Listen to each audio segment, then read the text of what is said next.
नवरथाको 7औं दिन हैन त सप्तमी तिथि अर्थात् फुलपाती। हाम्रो बुवाले चाहिँ आज अब फुलपाती भित्राउनुहुन्छ। यहाँ चाहिँ पूजा गरेर रेडी गरिसक्नु भएको छ। अब यहाँ हाम्रो बुवाले फुलपाती आज भित्राउनुहुन्छ। हाम्रो नाति नातिनाबाट सुरुवात हुन्छ फुलपाती भित्राउने चाहिँ। यहाँ रेडी भएर बसेका छन् 3 जना हाम्रा जनताहरू, केटाकेटी नै हुनुहुन्छ बुढापाटी। बुवाले अब यहाँ पहिले वनस्पतिहरूलाई पूजा गर्दै हुनुहुन्छ केटाकेटीबाट।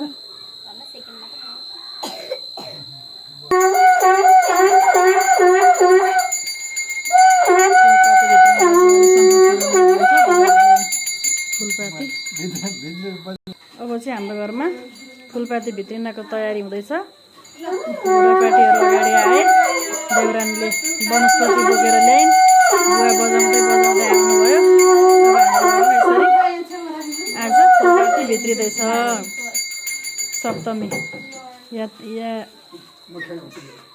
फुलपातीको दिन बुवाले पूजा गर्न लाग्नुभयो। 9वटा वनस्पति रेडी गरेर राखेको।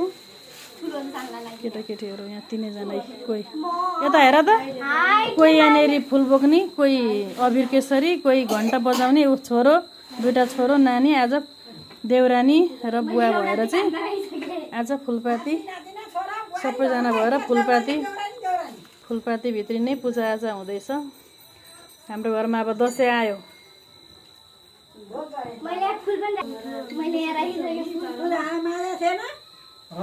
बिहान माझेको त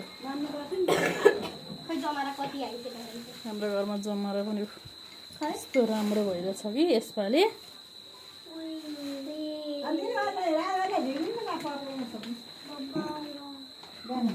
राम्रो भएछ मम्मी।